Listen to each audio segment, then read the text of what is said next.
The 6 words the voice on the phone spoke that night still echo in my mind. Your real father arranged all this.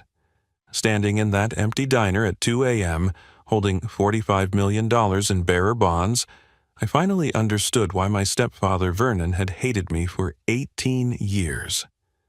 My name is Colton, and until that rainy October night I was nobody. A 26-year-old dishwasher with permanent pruned fingers and a bad back, sleeping behind dumpsters when the shelter was full.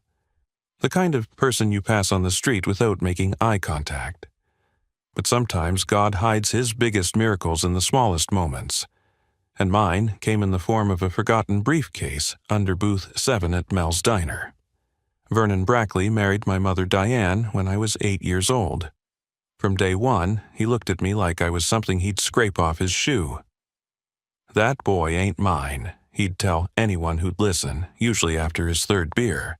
Bastard child from some deadbeat who couldn't even stick around to raise him. My mother would just stare at her hands when he said these things, never defending me, never explaining why a successful construction foreman would marry a struggling single mother just to torment her son. The night I turned 18, Vernon dragged me from my bed by my hair. Get out, he said, throwing my clothes into the street. Bastards don't deserve inheritance. You want a roof over your head? Go find your real daddy's grave and ask him for it. My mother stood in the doorway in her nightgown, tears streaming down her face, but she didn't say a word. Not one word. For 8 years after that night, I survived.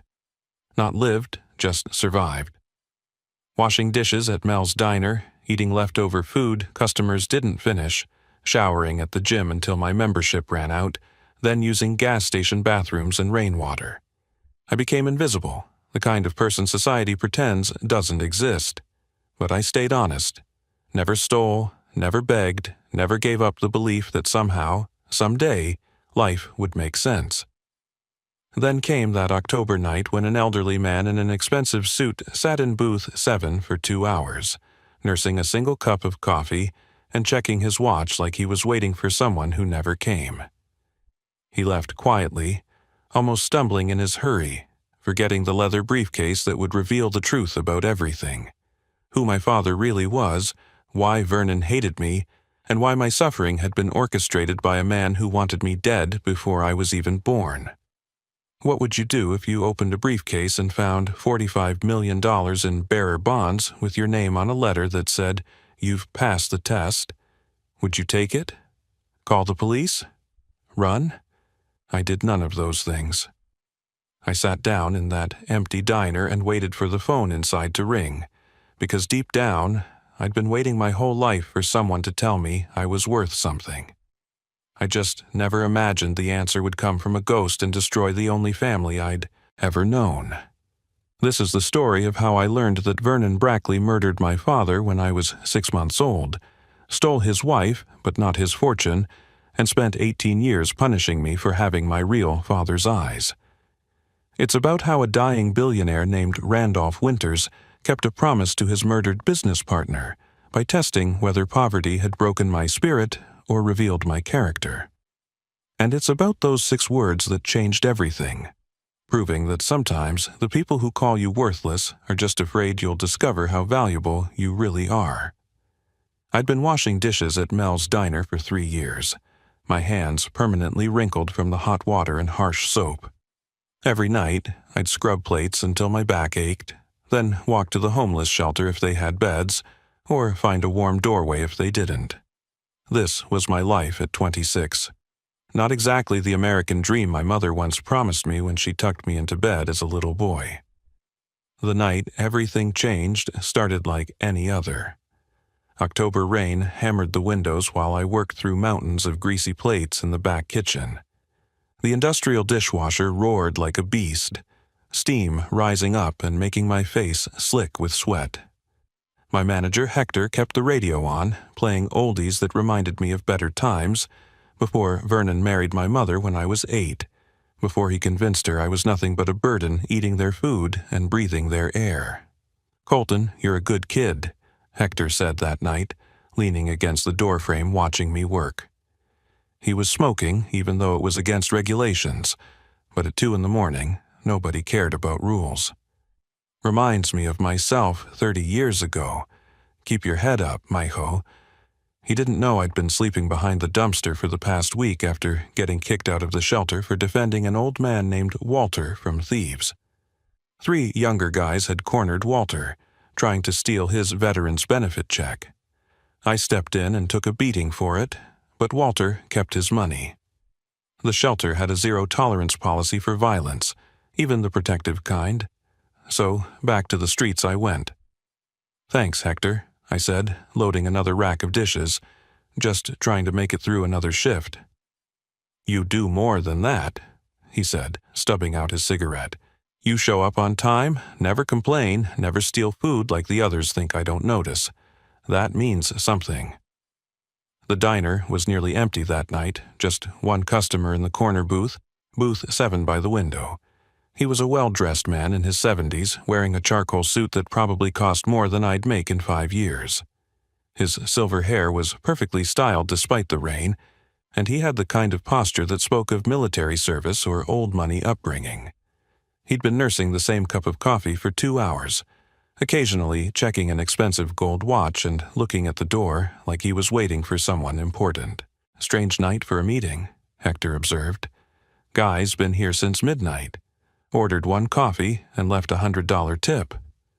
"Maybe he got stood up," I suggested, spraying down another stack of plates. "At his age, more likely someone's not coming to say goodbye," Hector said darkly. "You can see it in his face. That's the look of a man running out of time." I watched the old man through the service window. His hands trembled slightly as he lifted the cup, and there was something in his eyes I recognized, a deep sadness mixed with determination. I'd seen that look in the mirror plenty of times. Around 2:15, the man suddenly stood up, pulled on an expensive wool overcoat, and headed for the door. He moved quickly, almost urgently, like he'd made some important decision. The bell above the door chimed as he pushed out into the rain, and I watched him disappear into the night, his silhouette blending with the darkness. "All right, I'm heading out," Hector announced, pulling on his jacket. "You good to close up alone?" "Always am," I replied. It was our routine. Hector trusted me with the keys and the register, even though he knew I was homeless. That kind of trust was rare, and I never wanted to break it. After Hector left, I finished the last of the dishes and started my closing routine. Mopping the floors, wiping down the counters, turning off the coffee machines, counting the register. The rain had gotten worse, drumming against the windows like it was trying to break in. The diner felt different when it was empty, like all the loneliness in the world had gathered in one place. That's when I saw it. A leather briefcase tucked under the bench seat of booth 7 where the old man had been sitting. It was expensive looking, with brass corners and combination locks that gleamed under the fluorescent lights. My first instinct was to run after him, but he was long gone into the night.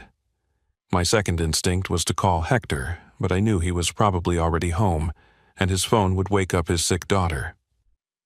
I stood there for a full minute, just staring at that briefcase. Rain pounding the windows, the empty diner humming with the sound of refrigerators, and the dying neon sign outside. Sometimes you can feel your life about to change, like standing at the edge of a cliff, knowing you're about to fall but not knowing if you'll fly or crash. I had no idea that briefcase contained the answer to every question I'd ever had about myself, or that picking it up would unravel 18 years of lies. 20 minutes after the old man left, I stood frozen in front of booth 7, staring at that leather briefcase like it might explode. My first instinct was to run after him, but he was long gone into the storm. The rain outside had turned violent, sheets of water flooding the gutters and turning the streets into rivers. I picked up the briefcase carefully. It was heavier than I expected, the leather soft and expensive under my dishwater-wrinkled fingers. 2 brass combination locks secured it shut, but when I tried them, they were already open, the numbers set to 0000 on each side. Either the old man was careless, or this was intentional. I should have just put it in the lost and found box behind the counter. That's what any normal person would do. Lock it up, call it a night, let Hector deal with it in the morning. But something made me pause. Maybe it was the weight, or the unlocked latches, or just the fact that a man in a $1,000 suit had sat alone in a rundown diner for 2 hours just to leave this behind. I sat down in his booth and opened it. The inside was lined with navy blue velvet, pristine and perfect. Neat stacks of official-looking documents filled most of the space, each bundle held together with red ribbon like something from a law firm. On top of everything sat a white envelope with 2 words written in elegant handwriting. Please read. My hands shook as I opened the envelope and unfolded the letter inside. To the honest person who finds this briefcase, if you're reading this letter instead of simply taking what's inside, you've already proven something important about your character. These bearer bonds are yours to keep, legally and morally. They total $45 million and are completely untraceable. Consider this payment for a lifetime of suffering you didn't deserve. The phone in the side pocket will ring exactly 20 minutes after this case is opened. Please answer it. Your life depends on understanding the truth. I read it 3 times before the words started making sense. Then I looked at the documents beneath the letter. Bearer bonds. I'd seen them in an old movie once where the villain stole them because whoever physically holds them owns them. No questions asked, no paper trail needed. These looked real, with watermarks and security features that caught the light when I tilted them. $45 million. I stood up so fast the booth table rattled. This had to be some kind of trap or joke. Maybe a reality TV show testing to see what desperate people would do. I looked around for hidden cameras but saw only the familiar stained ceiling tiles and flickering fluorescent lights of Mel's diner. Vernon's voice suddenly filled my head, as clear as if he was standing right behind me. Bastards don't deserve inheritance. You're nothing, boy. Your whore mother should have gotten rid of you before you were born. He'd screamed those words the night he threw me out on my 18th birthday, his face purple with rage, while my mother stood silent in the doorway, arms wrapped around herself like she was holding her body together. I touched one of the bonds, running my finger along the raised seal. It felt real. Everything about this felt real, which made it terrifying. People don't just leave $45 million in diners for dishwashers to find. This kind of money had to belong to someone dangerous. Drug dealers, mob bosses, foreign governments. Taking it would mean running forever, always looking over my shoulder. But God, I was so tired of being nothing. Tired of sleeping in the cold, of eating leftover food, of being invisible. This money could change everything. I could get an apartment, clean clothes, a real bed. I could go back to school, become someone who mattered. I could prove Vernon wrong about everything he'd ever said about me. Then I noticed the phone tucked into the side pocket, an old flip phone that looked brand new, like a model from 15 years ago but never used. The screen was dark, but when I picked it up it had full battery. Someone had prepared this carefully, deliberately. I checked my watch. According to the letter, it would ring in 5 minutes. My mouth went dry. Who knew I would find this? How could they time it so perfectly? The old man had left at 2:15 and it was now 2:35. 20 minutes exactly. I sat back down, the briefcase open in front of me, $45 million in bonds spread across the cracked vinyl table of a diner where I made $11 an hour.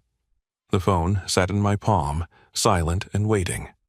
Outside, the rain hammered harder against the windows, and the neon sign flickered one last time before going completely dark. 3 minutes until the phone would ring. 3 minutes to decide if I was going to answer it or take the money and run. 3 minutes to choose between the safe misery I knew and the dangerous possibility of something more. The storm outside seemed to pause, holding its breath along with me, waiting to see what kind of man I really was when faced with an impossible choice. The phone rang exactly when the letter said it would, a sharp electronic trill that cut through the empty diner like a scream. I stared at it for 3 rings, my heart pounding so hard I could feel it in my throat. On the 4th ring, I answered. "Don't hang up," the voice said immediately. It was deep, refined, with the kind of accent that belonged in boardrooms and country clubs, not talking to dishwashers at 3 in the morning. "Congratulations, Colton, you passed the test."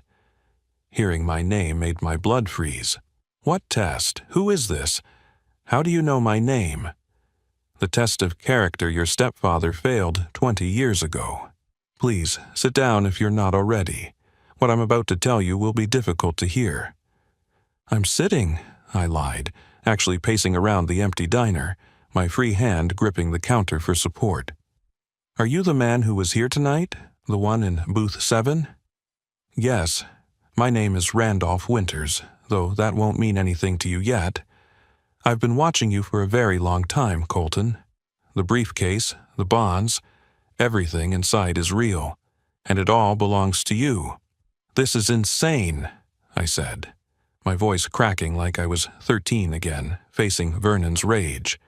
"People don't just leave $45 million in diners for dishwashers to find. What do you really want?" "They do, and they're running out of time to right old wrongs." He paused, and I could hear him breathing, labored and slightly wet. "I'm dying, son. Pancreatic cancer, stage 4. 3 weeks, maybe 4 if I'm unlucky enough to linger. I needed to make sure you got what was rightfully yours before I'm gone." "I don't understand. I've never met you before tonight." "No, but I knew your mother before she met Vernon. I knew your real father, too." The words hit me like a physical blow. I sank into the nearest booth, my legs suddenly unable to hold me. "My father's dead. Died in a construction accident before I was born. Mom told me he fell from scaffolding." That's what Vernon told her to say. "Colton, your real father was my business partner, Theodore Ashford. We built a commercial real estate empire together in the 80s and 90s. He was brilliant, kind, and absolutely devoted to your mother when they met. They were married for 2 years before you were born." My throat tightened. Mom always said she'd never married my father, that he was just some guy who left when she got pregnant. That's not possible. Your mother was 23 when she met Theodore at a charity gala I dragged him to. He was 41, divorced, wealthy, and completely smitten with her. They married 6 months later. You were born a year after that. Theodore was the happiest I'd ever seen him, showing everyone pictures of his baby boy, planning your future, setting up college funds and trust accounts. Then what happened? My voice came out as barely a whisper. Vernon Brackley happened. He was Theodore's construction foreman, managing our biggest development project. Smart, ambitious, and completely ruthless underneath that good old boy charm. When you were 6 months old, Theodore died at one of our construction sites. A scaffolding collapse that the police ruled accidental. But I knew better. I stood up, unable to sit still. Vernon killed my father. I could never prove it, but yes, I believe he did. Vernon was there that night, supposedly working late. The security cameras mysteriously malfunctioned. The scaffolding had been inspected the day before and passed perfectly. Then Theodore falls 4 stories onto concrete, and within 6 months Vernon is consoling your grieving mother, telling her Theodore had massive debts, that the estate was bankrupt, that she needed his help. But the money, these bonds. Theodore was smarter than Vernon knew. He kept his real wealth hidden in offshore accounts, bearer bonds, and properties held by shell companies. He'd asked me to be executor of his true estate if anything happened to him. But when I tried to approach your mother after his death, Vernon had already poisoned her against me, told her I was trying to steal from a widow and her baby. She refused to see me. My mind raced through memories of my childhood. Vernon showing up when I was 7, marrying Mom when I was 8, the immediate hatred in his eyes whenever he looked at me. He knew who I was.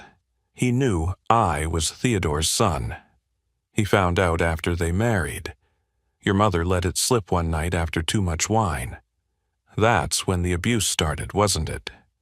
He couldn't stand looking at you, knowing you were Theodore's child, knowing what he'd done to get your mother, only to discover the very thing he'd killed for, the money, was out of his reach. Why didn't you help me earlier? Anger mixed with confusion in my chest. If you knew all this, why let me suffer for 18 years? That's a fair question, and I don't have a perfect answer, Randolph said, his voice heavy with regret. Come to my lawyer's office tomorrow at 9. Brennan and Associates, downtown on 4th Street. Bring the briefcase. There's more to tell you, more to show you, including proof of everything I'm saying. The bonds are just the beginning of what your father left you. Wait, I said, gripping the phone tighter. You said Vernon failed the same test 20 years ago? What test? Randolph coughed, a harsh sound that spoke of serious illness. 18 years ago, when you turned 8 and Vernon had just married your mother, I tried one last time to get your inheritance to you. I knew approaching directly would fail, so I tested Vernon's character. I left a briefcase in his truck with $5 million in bearer bonds and a similar letter. The phone inside was programmed to call me. What happened? He took the money without reading the letter, without answering the phone. He cashed those bonds within a week through criminal contacts he had. That money bought him the house you grew up in, the cars he drove, the comfortable life he built on your father's blood. But he never found Theodore's real fortune because he failed the test of basic human honesty. My stomach turned. The house I'd been thrown out of, the luxury Vernon had lorded over me while calling me worthless, all of it bought with money meant to test if he could be trusted with my inheritance. He stole from his murdered victim's son. Yes. And that's when I knew for certain he'd killed Theodore. An innocent man would have turned that briefcase into the police, or at least answered the phone to understand what was happening. Only a guilty man takes blood money without questions. Then why test me the same way? I asked, looking at the briefcase full of bonds. Why not just give me my inheritance directly? Because I needed to know if years of abuse had broken your spirit or revealed your character. Your father believed that true worth shows itself in moments of moral choice when no one is watching. You could have taken those bonds and disappeared tonight. Instead, you read the letter and answered the phone, just like Theodore would have done. I heard a door open on his end of the line, muffled voices in the background. Mr. Winters, someone said, it's time for your medication. 1 moment, he told them, then returned to me. Colton, there's something else. The reason I could watch you all these years, know where you worked, know when to find you alone. Walter, the old man from the shelter you defended last week, he's not just some random veteran. My heart stopped. What? He's my brother. He's been watching over you for 3 years, living on the streets to stay close to you without raising suspicion. Every story he told you about his life, his service in Vietnam, his lost family, all true. But he chose to be there, to make sure you were safe when I couldn't be there myself. I thought about Walter, his kind eyes, the way he always seemed to appear when things got really bad, the time he shared his last bit of food with me, the night he talked me out of jumping off the bridge when everything felt hopeless. He gave up everything to watch over me. He volunteered, said any boy who was Theodore's son was worth protecting. He's the one who called me when Vernon threw you out. He's the one who made sure you got the job at Mel's Diner, convinced Hector to give you a chance. He's been your guardian angel, sleeping in the cold right alongside you. Tears burned my eyes. All those years feeling alone, abandoned, worthless, and there had been people watching, caring, planning this moment. Why didn't you just tell me the truth years ago? Vernon has connections, dangerous ones from his construction days. Some legitimate, some not. If you had suddenly come into money as a teenager or even a young adult without proof of Vernon's crimes, you might have had an accident just like your father. But now I'm dying, and dead men make excellent witnesses. My testimony is already recorded, sealed, and delivered to the district attorney. Vernon will be arrested within days. For murder, after all this time? I've spent 18 years gathering evidence, financial records showing he knew about Theodore's meetings the night he died, witnesses who heard him talking about Theodore's beautiful wife before the accident, the forensic engineer I hired who proved that scaffolding was deliberately sabotaged. And now, with my testimony about the bonds he stole, we have proof of motive. Your mother will be called to testify about when Vernon really entered your lives before your father's death, not after like they claimed. The weight of it all crashed down on me. My entire life had been shaped by a murder I never knew about, by a man who killed my father and then tortured me for existing. My mother knew? No, she's a victim too, in her way. Vernon is a master manipulator. He convinced her that your father was broke, that I was an enemy, that you were better off forgetting Theodore ever existed. But she'll have to face the truth now, and that reckoning belongs to both of you. The 6 words you said that made my blood run cold, I said slowly. Your real father arranged all this. You mean my father knew he was in danger? He arranged this contingency plan before he died. Theodore was no fool. He felt something was wrong in his last weeks, told me if anything happened to him, make sure his son knew he was loved, wanted, and provided for. These bonds, this test, this moment, it was all his idea. Even from the grave, your father found a way to save you. The next morning, I walked into the offices of Brennan and Associates, carrying that briefcase like it contained a bomb. The security guard looked at my dishwasher-stained clothes and started to say something, but Mr. Brennan himself was waiting in the lobby. Colton Ashford, he said, using my real last name for the first time in my life. We've been expecting you for 18 years. The conference room was filled with documents, photographs, and files that told the story of my father's life and death. There was my parents' wedding certificate, proving they were legally married when I was born. Photos of my father holding me as a baby, his face glowing with pride. Financial records showing the empire he'd built, one that made the $45 million in bonds look like pocket change. Randolph was there, in a wheelchair now, looking frailer than he had just hours before in the diner. Walter sat beside him, and seeing them together I could see the family resemblance. Walter stood when I entered, and I hugged him for the first time, both of us crying like children. Your father left you everything, Mr. Brennan explained, spreading out deeds and contracts. Commercial properties in 7 states worth approximately $200 million. Investment accounts that have been growing for 26 years, and this. He pushed a letter across the table, sealed and dated just a week before my father's death. I opened it with shaking hands. My father's handwriting was bold and confident. My dear son, if you're reading this, then my worst fears have come true. Know that every day I've had with you has been a gift. You are my greatest achievement, my joy, my legacy. The money and properties I leave you are just things, but the love I have for you is eternal. Be the man I know you can be. Help others who have nothing, because you'll know what that feels like. And remember, your worth was never determined by what others said about you, but by the choices you make when it matters most. All my love, Dad. 3 weeks later, Vernon was arrested at the house he'd bought with stolen money.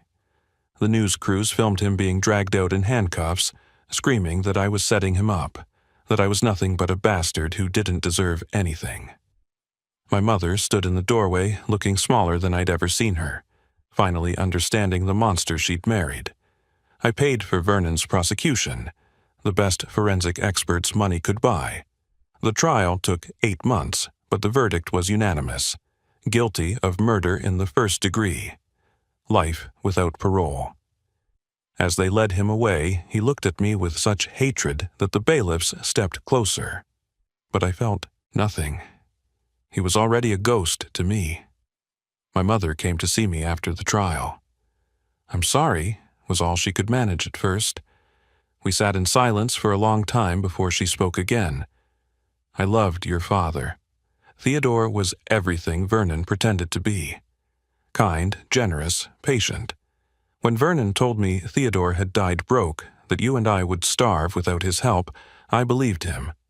I was young and scared and alone. You chose him over me, I said, not angry anymore, just tired. Every time he called me worthless, every time he hit me, you stood there and let it happen. I know, and I'll live with that for the rest of my life. I set her up in a small apartment, made sure she had what she needed. Not because she deserved forgiveness, but because hatred is a poison that only hurts the person holding it. Vernon had taught me that lesson through his own bitter example. With my inheritance, I bought Mel's Diner and 6 other struggling restaurants, turning them into training centers for people experiencing homelessness. Hector runs the whole operation now, giving people like me second chances. We've helped 300 people get back on their feet in just 2 years. Walter lives with me now, in a house overlooking the ocean. He says it reminds him of Vietnam's coastline, but peaceful this time. Randolph passed away 4 weeks after that night in the diner, but not before seeing Vernon convicted. His last words to me were, "Your father would be so proud." Sometimes I go back to booth 7 at Mel's Diner, usually late at night when it's quiet. I think about how a briefcase full of money revealed the truth about who I really was. Not a bastard, not worthless, but Theodore Ashford's son, loved and wanted from the very beginning. The greatest inheritance my father left me wasn't the money or the properties. It was proof that I had always been valuable, even when the world tried to convince me otherwise. Vernon spent 18 years trying to destroy me, but instead he taught me that true worth isn't what others say about you. It's what you choose to do when nobody's watching. That's my story, and if it resonates with you, please like this video and share it with someone who needs to hear that their current circumstances don't define their worth. Comment below if you've ever had a moment when you discovered you were more valuable than others made you believe. And don't forget to subscribe to the channel for more stories about ordinary people discovering extraordinary truths. Remember, sometimes the worst suffering is just preparation for your greatest purpose.